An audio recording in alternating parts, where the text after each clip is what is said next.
Hi, Homestead team. I'm Chaplain Robert Terrell, and this is your July 4th, 2022 Monday Motivator. Happy Independence Day. That's what we celebrate today. And I hope you have wonderful traditions to do that with your family, that maybe it's fireworks or a cookout or whatever, but that you're able to celebrate the independence that is a part of our nation.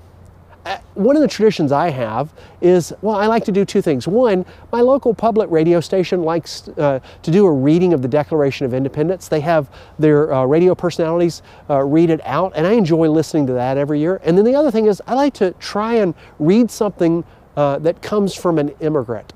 This year, the article I read was from an immigrant from Ghana. He's Guyanese, Ghanaian, actually, I think is how that's done, is pronounced. And he wrote about his love for and his trouble with Independence Day. I'll include a link to that in this video. I thought it was a wonderful article.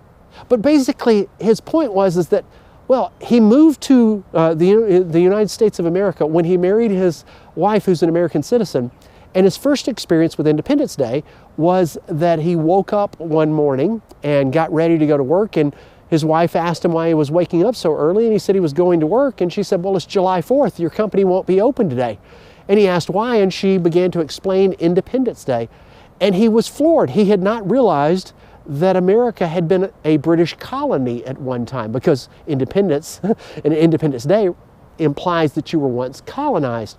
And he began to compare the colonization and independence that he had in Ghana, which happened in 1957, if I remember right, versus the independence that happened in the U.S. And what he loved about the U.S. celebration of independence, and specifically the diversity he saw, but also where he saw that there were still struggles to get that freedom to go further, because one of the things we want to do is let freedom ring. We want it to expand into ever expanding circles.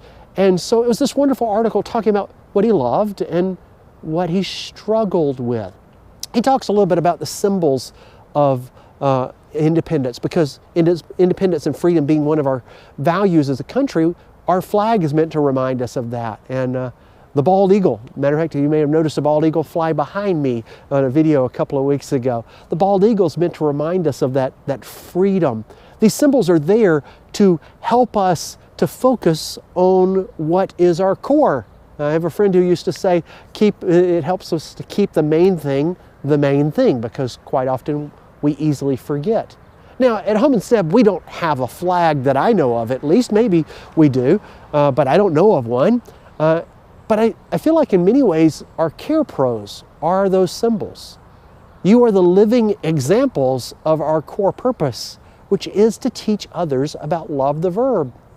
To live out love the verb. And we do that, and you do that every time you practice patience and kindness and humility and selflessness and respectfulness and forgiveness and honesty and commitment. You live out what we're all about. Thank you for being that symbol. I don't know what you do to help you remember what Independence Day is all about, but you help me remember what love the verb is all about. So today, I hope you have a good reminder of that, both of the freedom that we have by living in the United States of America, and also love the verb that we live out and teach others about as a company. If you remember nothing else from this video, though, I hope you remember simply this, that our CEO, God, cares about you, and so do I. Have a great 4th. Keep on being the wonderful symbols of love the verb you are, and keep on teaching others about love the verb.